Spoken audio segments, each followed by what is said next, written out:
Friends, അസ്സലാമു അലൈക്കും. ബിസ്മി കിച്ചണിലോട്ട് എല്ലാവർക്കും സ്വാഗതം. ഇന്ന് നമ്മൾ വളരെ സിമ്പിളായി തയ്യാറാക്കിയെടുക്കാവുന്ന പ്ലം കേക്കിൻ്റെ റെസിപ്പിയാണ് ചെയ്യുന്നത്. നമ്മളത് മിക്സിയിൽ അടിച്ചിട്ടാണ് തയ്യാറാക്കിയെടുക്കുന്നത്. എങ്ങനെയാണെന്ന് നോക്കാം. അതിനായിട്ട് ആദ്യം നമുക്കൊന്ന് പഞ്ചസാര കാരമൽ ചെയ്തെടുക്കണം. അരക്കപ്പിൻ്റെ അടുത്ത് പഞ്ചസാര ഇതുപോലെ ഒരു സോസ് പാനിലേക്ക് ഇട്ട് കൊടുത്തിട്ടുണ്ട്. ഏറ്റവും ലോ ഫ്ലെയിമിൽ വെച്ചിട്ട് വേണം നമ്മൾ പഞ്ചസാര ഇതുപോലെ കാരമൽ ചെയ്തെടുക്കാനായിട്ട്. പ്രത്യേകിച്ച് സ്റ്റീൽ പാത്രത്തിലൊക്കെ വെച്ച് നമ്മൾ കാരമൽ ചെയ്തെടുക്കുമ്പോൾ ഏറ്റവും ലോ ഫ്ലെയിമിൽ തന്നെ വെച്ച് ചെയ്യാൻ ശ്രദ്ധിക്കുക. ഇത് കരിഞ്ഞു പോകാനോ പുക വരാനോ പാടില്ല കേട്ടോ. അപ്പം ഒരു കയ്പ് ടേസ്റ്റ് വരും. അത് വരാതെ ലോ ഫ്ലെയിമിൽ തന്നെ വെച്ചിട്ട് മെൽറ്റ് ആയതിന് ശേഷം മാത്രം നമ്മളിതിലേക്ക് വെള്ളം ഒഴിച്ചു കൊടുക്കുന്നത്. അപ്പോൾ ഇത് ശരിക്കും ഇതിൻ്റെ പാകം എന്ന് പറയുന്നത് ഞാനിതിങ്ങനെ കാണിച്ചു തരുന്നത് കണ്ടോ. മെൽറ്റ് ആയതിനു ശേഷം ഇതിൻ്റെ സൈഡിൽ കൂടി ഇങ്ങനെ പതഞ്ഞു വരും. ആ പതഞ്ഞു വരുന്നതാണ് നമ്മുടെ ഈ കാരമലിൻ്റെ ഒരു കറക്റ്റ് പാകം കേട്ടോ. അപ്പോഴാണ് നമ്മൾ ഇതിലേക്ക് വെള്ളം ഒഴിച്ചു കൊടുക്കേണ്ടത്. ഞാൻ ഇതിലേക്ക് ഒരു അരക്കപ്പ് വെള്ളം, പഞ്ചസാര എടുത്ത അതേ കപ്പിൽ തന്നെ അരക്കപ്പ് വെള്ളം എടുത്തിട്ടുണ്ട്. ആ വെള്ളം ആദ്യം ഞാൻ തിളപ്പിക്കാത്ത പച്ചവെള്ളമാണ് ഒഴിച്ചു കൊടുക്കുന്നത്. അപ്പോൾ ആദ്യം ഓരോ സ്പൂൺ വീതം ഇങ്ങനെ കുറച്ചിച്ച് വേണം ഒഴിച്ചു കൊടുക്കാൻ. അല്ലെങ്കിൽ ഒന്നായിട്ട് ഈ അരക്കപ്പ് വെള്ളം അതിലേക്ക് ഒഴിച്ചാൽ എല്ലാം കൂടി പതിഞ്ഞ് മുകളിലേക്ക് അങ്ങ് പൊങ്ങും. അപ്പോൾ ശ്രദ്ധിക്കുക കേട്ടോ. അപ്പോൾ കുറച്ചിച്ച് വെള്ളം ഒഴിച്ച് എൻ്റെ ആ പതയൊക്കെ ഒന്ന് കെട്ടിയതിന് ശേഷം ബാക്കി ഫുള്ളായിട്ട് വെള്ളം ഒഴിച്ചു കൊടുത്താൽ മതി.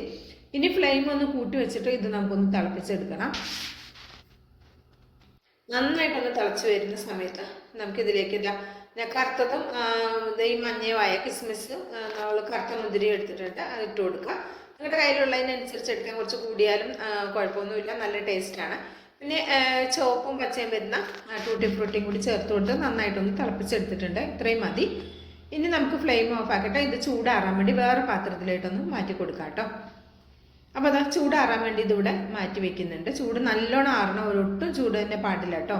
ഇനിയിപ്പോൾ അടുത്തതായിട്ട് നമുക്ക് ഡ്രൈ ഇൻഗ്രീഡിയൻസ് ഒക്കെ ഒന്ന് അരിച്ചെടുക്കാം. ഞാൻ മൈദയാണ് എടുക്കുന്നത്. 250 ml കപ്പിൽ 1 കപ്പ് മൈദ എടുത്തിട്ടുണ്ട്. അതുപോലെ തന്നെ ഇതിലേക്ക് 1 ടീസ്പൂൺ ബേക്കിംഗ് പൗഡറാണ് എടുക്കുന്നത്. 1 ടീസ്പൂൺ കുത്തി നിറച്ചൊന്നും എടുക്കണ്ട, ഇങ്ങനെ വടിച്ചിട്ട് എടുത്താൽ മതി. അതുപോലെ തന്നെ ഒരു 1/2 ടീസ്പൂൺ വരുന്ന ബേക്കിംഗ് സോഡയും ചേർത്ത് കൊടുത്തിട്ടുണ്ട്. 1 പിഞ്ച് ഉപ്പും കൂടി ചേർത്ത് കൊടുത്തിട്ട് നമുക്കിതൊന്ന് അരിച്ചെടുക്കാം. കേക്ക് ഉണ്ടാക്കുമ്പോൾ പ്രത്യേകം ശ്രദ്ധിക്കാനുള്ളത്, നമ്മൾ എടുക്കുന്ന 1 സ്പൂണിലോ അല്ലെങ്കിൽ ഇതുപോലെ അരിപ്പയിലോ പാത്രത്തിലോ ഒന്നും വെള്ളം ഉണ്ടാകാതിരുന്നാൽ മതി. അതൊന്ന് പ്രത്യേകം ശ്രദ്ധിച്ചാൽ മതി. അതുപോലെ തന്നെ നമ്മൾ എടുക്കുന്ന മൈദയും ബേക്കിംഗ് പൗഡറും ബേക്കിംഗ് സോഡയും ഒരുപാട് പഴകാത്തത്, അത്യാവശ്യം പുതിയത് തന്നെ എടുക്കാൻ ശ്രദ്ധിക്കുക. അപ്പം നമ്മുടെ കേക്ക് നന്നായിട്ട് വരും കേട്ടോ. ഇങ്ങനത്തെ ചെറിയ കാര്യങ്ങൾ ശ്രദ്ധിച്ചു കഴിഞ്ഞാൽ നമുക്ക് കേക്ക് നല്ല അടിപൊളിയായിട്ട് കിട്ടും. ഇനി ക്ലീൻ ആയിട്ടുള്ള ഒരു മിക്സിയുടെ ജാറിലേക്ക് 1 കപ്പ് പഞ്ചസാര ചേർത്ത് കൊടുത്തിട്ടുണ്ട്. 3 ഗ്രാമ്പു, ഇതുപോലെ ഒരു ചെറിയൊരു കഷ്ണം ജാതിക്കായ, 1 ഏലക്ക, അതുപോലെ തന്നെ ചെറിയ 2 കുഞ്ഞ് കഷ്ണം പട്ട. ഇതെല്ലാം കൂടി നമുക്കൊന്ന് പൊടിച്ചെടുക്കാം. പിന്നെ ഇതെല്ലാം കൂടി ഒന്ന് പൊടിച്ചെടുത്തിട്ടുണ്ട്. ഇനി ഇതിലേക്ക് 2 കോഴിമുട്ട ചേർത്ത് കൊടുക്കാം. സാധാരണ റൂം ടെമ്പറേച്ചറിലായ കോഴിമുട്ട എടുക്കുക. ഫ്രിഡ്ജിലുള്ള കോഴിമുട്ടയാണെങ്കിൽ ഒന്ന് പുറത്ത് വെച്ച് തണുപ്പ് മാറ്റിയിട്ട് എടുത്താൽ മതി. 1 ടീസ്പൂൺ വാനില എസൻസും കൂടി ചേർത്ത് നന്നായിട്ടൊന്ന് അടിച്ചെടുത്തിട്ടുണ്ട്. ഇനി 1 കപ്പ് സൺഫ്ലവർ ഓയിൽ കൂടി ചേർത്ത് കൊടുത്തിട്ടുണ്ട്. മണമില്ലാത്ത ഏത് ഓയിൽ വേണമെങ്കിലും ഉപയോഗിക്കാവുന്നതാണ്, വെളിച്ചെണ്ണ ഉപയോഗിക്കരുത്. അപ്പോൾ ആ ഓയിലും കൂടി ചേർത്തിട്ട് ജസ്റ്റ് ഒന്ന് അടിച്ചെടുത്തിട്ടുണ്ട്. ഇത് നമ്മളിവിടെ കാരമൽ ചെയ്തിട്ട് ഡ്രൈ ഫ്രൂട്ട്സ് ഒക്കെ ഇട്ട് വെച്ചിട്ടുള്ള അതിലേക്ക് നമുക്ക് ഈ മുട്ട അടിച്ചെടുത്ത ബാറ്റർ ഇതിലേക്ക് ഒഴിച്ചു കൊടുത്ത് ജസ്റ്റ് ഒന്ന് മിക്സ് ആക്കാം. ഒരുപാടിട്ട് മിക്സ് ആക്കണ്ട, ജസ്റ്റ് ഒന്ന് മിക്സ് ആക്കിയാൽ മതി. ഇനി ഇതിലേക്ക് നമ്മളിവിടെ അരിച്ചു വെച്ചിട്ടുള്ള മൈദയൊക്കെ ചേർത്ത് കൊടുക്കാം. ഞാൻ 2 പ്രാവശ്യമായിട്ടാണ് ചേർത്ത് കൊടുക്കുന്നത് കേട്ടോ. അരിച്ചതിന് ശേഷം നന്നായിട്ടൊന്ന് മിക്സ് ആക്കി കൊടുക്കണം കേട്ടോ. ബേക്കിംഗ് പൗഡറും ബേക്കിംഗ് സോഡയൊക്കെ എല്ലാ ഭാഗത്തും എത്താൻ വേണ്ടിയിട്ടാണ്. ഒരു വട്ടം അരിച്ചിട്ട് 2-3-4 പ്രാവശ്യമായിട്ട് ഇങ്ങനെ ഒന്ന് മിക്സ് ആക്കിയാൽ മതി. ഒരു സ്പൂൺ കൊണ്ടോ അല്ലെങ്കിൽ ഇതുപോലെ ഒരു സ്പാച്ചില കൊണ്ടോ അല്ലെങ്കിൽ ഒരു ഇതുപോലെ വിസ്ക് കൊണ്ടൊക്കെ ഒന്ന് മിക്സ് ആക്കി കൊടുക്കണം. മിക്സിങ് പ്രധാനമാണ്, അല്ലെങ്കിൽ 3 വട്ടം അരിച്ചെടുക്കണേ.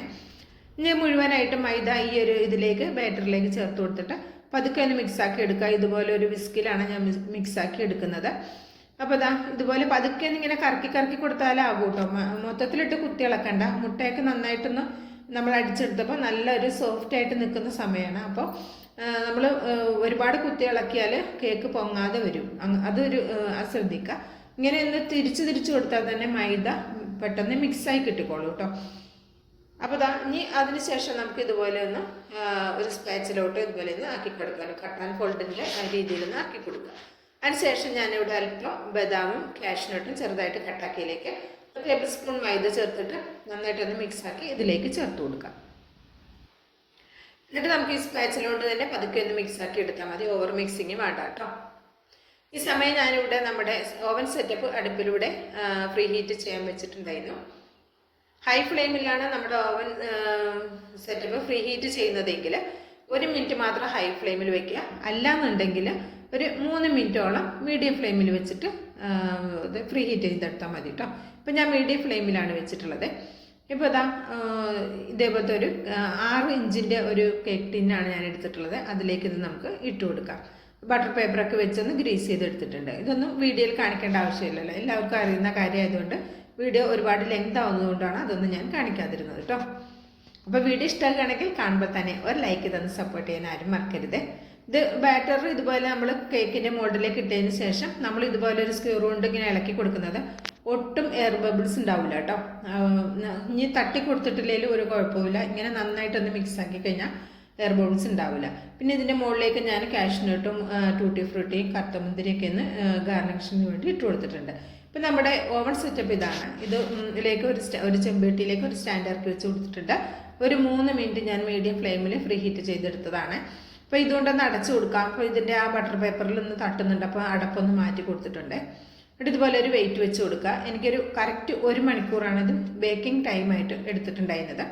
1 മണിക്കൂറിന് ശേഷം ഇവിടെ നല്ല കേക്ക് റെഡിയായോ എന്ന് നിങ്ങൾക്ക് അറിയണമെങ്കിൽ ഇടയ്ക്കിടയ്ക്ക് എടുത്ത് നോക്കരുത്, തുറന്ന് നോക്കരുത്. നല്ല മണം വരും കേക്കിൻ്റെ. ആ സമയത്ത് മാത്രം തുറന്ന് നോക്കുക. കറക്റ്റ് 1 മണിക്കൂറാണ് എനിക്ക് ടൈം വന്നിട്ടുണ്ടായിരുന്നത്. പിന്നെ നമ്മളെടുക്കുന്ന പാത്രത്തിനും അതുപോലെ തന്നെ ഫ്ലെയിമിനും അനുസരിച്ചിട്ട് ബേക്കിങ്ങിൻ്റെ ടൈമിന് വ്യത്യാസം വരും കേട്ടോ. നന്നായി ചൂടാറിയതിന് ശേഷം മാത്രമേ നമ്മളിത് മോൾഡിൽ നിന്ന് പുറത്തെടുക്കാൻ പാടുള്ളൂ. ഈ ഒരു പ്ലം കേക്ക് എന്ന് പറയുന്നത് നമുക്ക് ശരിക്കും 1-2 ദിവസമൊക്കെ വെച്ചിട്ട് കഴിക്കുമ്പോഴാണ് നല്ല ടേസ്റ്റ് ഉണ്ടാവുക. പ്ലം കേക്കൊക്കെ ഉണ്ടാക്കിയാൽ നമ്മുടെ വീട്ടിലൊന്നും ഇരിക്കൂല അല്ലേ. അപ്പോൾ തന്നെ നമ്മളെല്ലാവരും കട്ട് ചെയ്ത് കഴിക്കും. കുട്ടികൾക്കുമൊക്കെ ഒരുപാട് ഇഷ്ടമായ ഒരു ഐറ്റമാണ്. അപ്പം ഇനി നമ്മളിതൊരു വലിയ വില കൊടുത്തൊന്നും നമുക്കിനി ബേക്കറികളിൽ നിന്നും കടയിൽ നിന്നും വാങ്ങേണ്ട ആവശ്യമില്ല. കുറഞ്ഞ ചേരുവ വെച്ചിട്ട് നമ്മുടെ കയ്യിലുള്ള നട്ട്സുകൾ മാത്രം ചേർത്തിട്ട് നമുക്കിതുപോലെ പ്ലം കേക്ക് തയ്യാറാക്കി വീട്ടിൽ തന്നെ ചെറിയ ചിലവിൽ തയ്യാറാക്കി എടുക്കാം. അപ്പോൾ ഇതെല്ലാവരും ഇതുപോലെ ഒന്ന് റെഡിയാക്കി നോക്കിക്കോട്ടോ. റെഡിയാക്കി നോക്കിയിട്ട് അഭിപ്രായം അറിയിക്കാൻ മറക്കരുത്. അതുപോലെ തന്നെ ബിസ്മിക്സ് എന്ന യൂട്യൂബ് ചാനൽ സബ്സ്ക്രൈബ് ചെയ്ത് കാണുന്ന എൻ്റെ എല്ലാ പ്രിയ കൂട്ടുകാരും ഒന്ന് സബ്സ്ക്രൈബ് ചെയ്ത് വെച്ചിട്ട് ബെല്ലൈക്കൺ എനേബിൾ ചെയ്ത് വെച്ചാൽ മാത്രമേ നമ്മളിടുന്ന വീഡിയോസിൻ്റെ നോട്ടിഫിക്കേഷൻ നിങ്ങളിലേക്ക് കറക്റ്റായിട്ട് എത്തുള്ളൂ കേട്ടോ. നിങ്ങൾക്ക് ഈ കേക്ക് കാണുമ്പോൾ തന്നെ അറിയാം നല്ല സോഫ്റ്റാണ്. കണ്ടോ, ആ മുന്തിരി ഇതും എല്ലായിടത്തും എത്തിയിട്ടുണ്ട്. നല്ല അടിപൊളിയായിട്ടുണ്ട്. നല്ല സൂപ്പർ മണമാണ് വരുന്നത്. ഇത് നിങ്ങൾ ഉണ്ടാക്കിയിട്ട് 2 ദിവസം കഴിച്ചോളൂ. അപ്പോൾ നല്ല അടിപൊളി ടേസ്റ്റ് ഒന്നും കൂടി കൂടും, കളറും ഒന്നും കൂടി നന്നായിട്ട് വരും കേട്ടോ. അപ്പോൾ ഇൻഷാ അല്ലാഹ് അടുത്ത നല്ലൊരു അടിപൊളി വീഡിയോയുമായി എത്തുന്നതായിരിക്കും. എല്ലാ കൂട്ടുകാർക്കും നന്ദി, നമസ്കാരം.